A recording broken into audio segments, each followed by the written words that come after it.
School जाते हैं ना, स्कूल तो सभी जाते हैं बच्चे जो जो पढ़ रहे हैं। हम कहाँ जाते हैं? अपने स्कूल जाते हैं, नहीं जाते?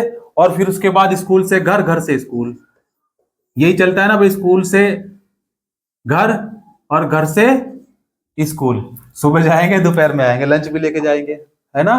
तो वन्य समाज और उपनिवेशवाद, ये देखो इसी के बारे में पढ़ते हैं। आज कैसे पढ़ेंगे? देखिए कैसे पढ़ते हैं, समझने का प्रयास करेंगे। आपने देखो स्कूलों और घरों के चारों ओर नजर दौड़कर रखा। जब आप स्कूल आते हैं सुबह सुबह तो आप क्या करें? अपनी नजरें दौड़ाएं। जब घर जाते हैं तब भी नजरें दौड़ाएं। तो उन सभी वस्तुओं को पहचाने जो जंगल की हैं, पहचानने का प्रयास करें।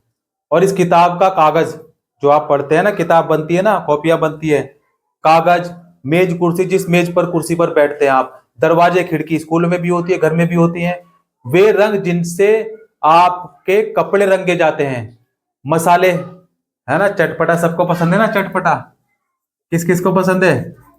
एकदम चटपट। तो मसाले, आपकी टॉफी, सेलफोन, रैपर, बीड़ियां, बीड़ी पीते हैं ना जो लोग, हाँ, तो बीड़ी किस पत्ते की बनती है मालूम है आपको? तेंदू पत्ते की। तेंदू पत्ता, क्या बोलते हैं उसको? तेंदू पत्ता। तेंदू पत्ते की क्या बनाई जाती है? बीड़ी बनाई जाती है। क्या बनाती है? बीड़ी। तेंदू पत्ते की बनाई जाती है बीड़ी, मध्य प्रदेश में पाया जाता है, ठीक है ना?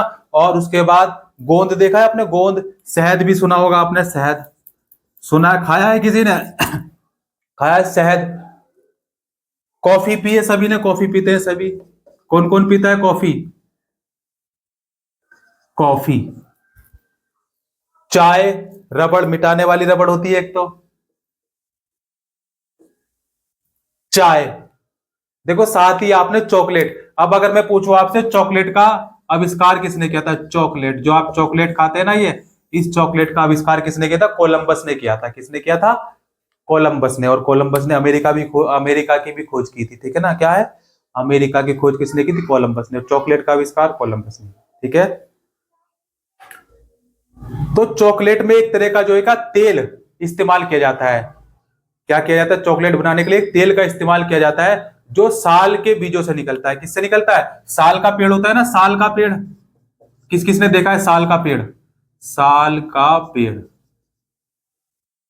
साल के पेड़ से जो है निकाला जाता है। और खाल में चमड़ा बनाने के लिए, खाल से, खाल होती है ना, खाल से चमड़ा बनाने में इस्तेमाल होने वाला चर्म शोधक, क्या होता है वो चर्म शोधक? उसको बोलते हैं टैनिन। क्या बोलते हैं उसको? टैनिन। खाल से जब चमड़ा बनाया जाता है उसको टैनिन। या दवाओं के रूप में इस्तेमाल होने वाली जड़ी बूटियां, इन सबको भी हमें नहीं भूलना चाहिए। और हाँ, बांस, देखो अगरबत्ती बांस की बनती है ना, तो अगरबत्ती नहीं जलाते ना? बांस, जलावन की लकड़ी जलाने के लिए चूल्हे पे बनाते ना कुछ लोग खाना। आज के समय में कौन कौन चूल्हे पे बनाता है खाना? बताओ भाई, बालकोनी वाले ही बताएंगे, ठीक है? जलावन लकड़ी, घास, कचरा, कोयला, पैकिंग में उपयोग होने वाली वस्तुएं, पैकिंग में होती है ना कुछ वस्तुएं, सारी वस्तुएं आजकल पैकिंग में होती हैं, ठीक? फल फूल, पशु पक्षी एवं ढेरों दूसरी चीजों में तो जंगल से ही आती हैं। अमेजोन का जंगल देखा है आपने? अमेजोन का जंगल या पश्चिमी घाट के जंगलों के एक ही टुकड़े में पौधों की 500 अलग अलग प्रजातियां मिल जाती हैं। 500 से भी अधिक अलग अलग प्रजातियां मिल जाती हैं। और यह विविधता तेजी से लुप्त होती जा रही है। क्यों होती जा रही है? उसका कारण कौन? उसका कारण हम लोग हैं, हम सब हैं। पेड़ जल्दी से जल्दी काट रहे हैं ना, धड़ाधड़ एकदम, है। औद्योगिकरण के दौर में देखो 1700 से लेकर 1935 के बीच, कब? 1700 ईस्वी से लेकर 1935 के बीच, 1935 के बीच में देखो क्या हुआ? 139 लाख वर्ग किलोमीटर जंगल, यानी दुनिया के कुल क्षेत्रफल का 9.3% भाग औद्योगिक इस्तेमाल, खेतीबाड़ी, क्या? औद्योगिक इस्तेमाल, खेतीबाड़ी, चारागाह व ईंधन की लकड़ी के लिए साफ कर दिया गया, एकदम सपाचट, टकला एकदम, ठीक है ना? अब देखो वनों का जो विनाश हुआ, क्यों हुआ भाई? वनों का विनाश क्यों हुआ? वनों का विनाश क्यों किया गया? वनों का विनाश क्यों हुआ? वनों का विनाश क्यों हुआ? देखो, वनों के लुप्त होने को सामान्यतः वन विनाश कहते हैं। क्या कहते हैं? वन विनाश कहते हैं। और वन विनाश का कोई नई समस्या नहीं है वन विनाश। वैसे तो यह प्रक्रिया कई सदियों से चली आ रही थी, लेकिन औपनिवेशिक शासन के दौरान इनमें कहीं अधिक व्यवस्थित और व्यापक रूप ग्रहण कर लिया। भारत में वन विनाश के कुछ कारणों पर अगर हम गौर करें, भारत की अगर हम बात करें, ठीक है ना, तो जर्मन से बेहतर, क्या? जर्मन से बेहतर। जमीन की बेहतरी देखो कैसे थी। अब जमीन की बेहतरी, जमीन बेहतर कैसे थी? जमीन की बेहतरी, जमीन, आप भी जमीन पर ही रहते हैं ना, जमीन की बेहतरी, जमीन की बेहतरी। तो 1600 में हिंदुस्तान के कुल भूभाग के लगभग छठे हिस्से पर खेती होती थी, और आज का आंकड़ा बढ़कर आधे तक पहुंच गया, क्योंकि लोगों ने खेती करना बंद कर दिया है। इन सदियों के दौरान जैसे जैसे आबादी बढ़ती गई और खाद्य पदार्थों की मांग में भी क्या हुई? वृद्धि हुई, वैसे वैसे किसान भी जंगलों को साफ करके खेती की सीमाओं का विस्तार कर देते गए, खेती की सीमा का विस्तार कर देते गए। और औपनिवेशिक काल में खेती में तेजी से फैलाव आया। इसकी कई वजह थी। पहली क्या थी कि अंग्रेजों ने व्यवसायिक फसलों जैसे पटसन, पटसन की फसल सुनी है आपने? पटसन का नाम सुना है? पटसन,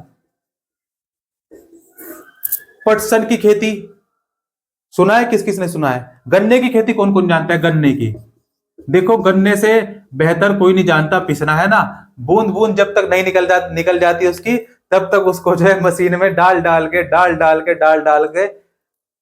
पीसा जाता है और 20 रुपए में बेचा जाता है गिलास, है ऐसा ही है।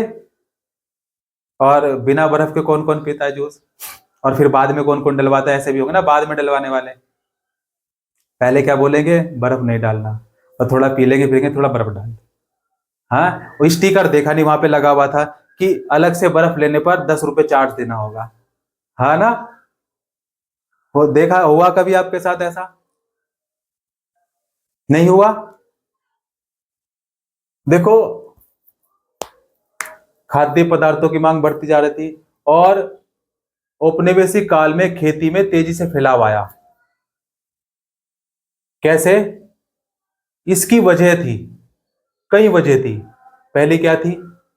अंग्रेजों ने व्यावसायिक फसलें जैसे पटसन, गन्ना, गेहूं,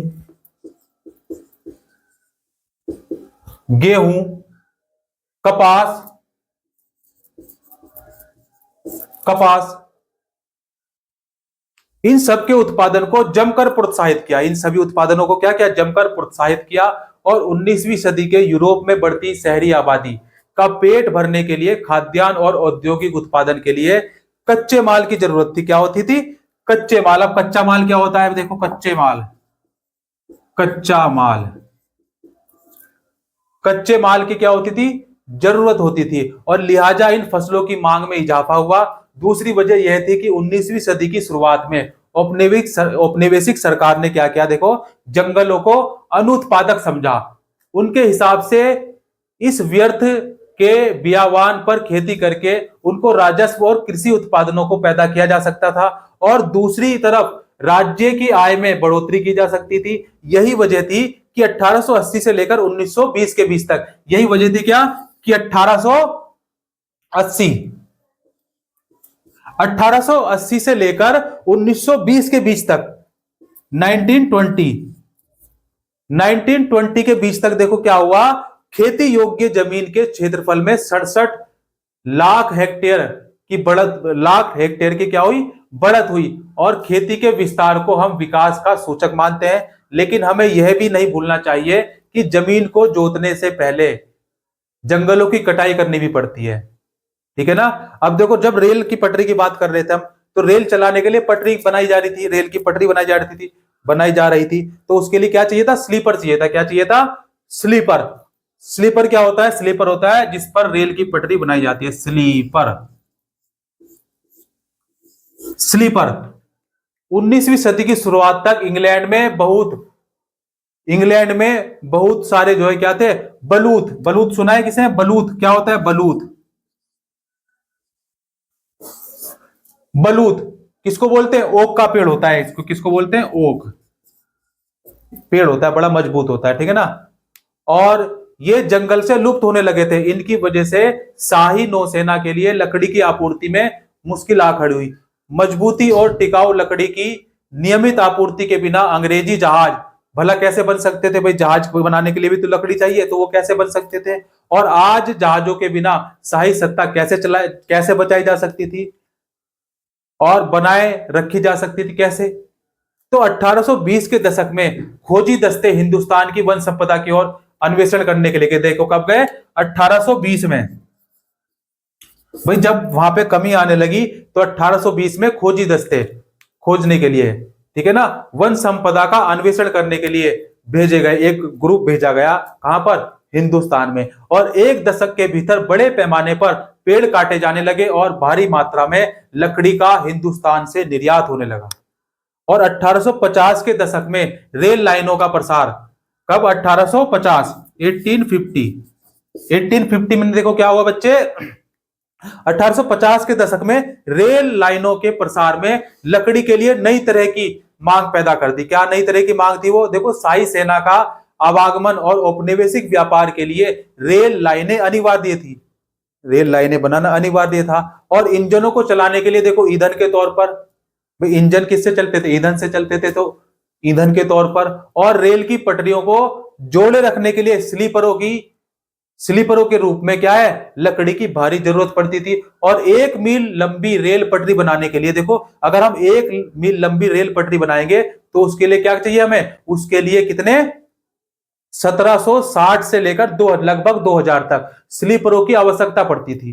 कितनी लंबी बनाने के लिए? 1 मील लंबी पटरी बनाने के लिए, रेल की पटरी बनाने के लिए 1700 से लगभग 2000 स्लीपरों की आवश्यकता पड़ती थी। और भारत में रेल लाइनों का जाल, अब सवाल क्या आता है, भारत में कब बिछाया गया रेल लाइनों का जाल? तो 1860 के दशक में। कब?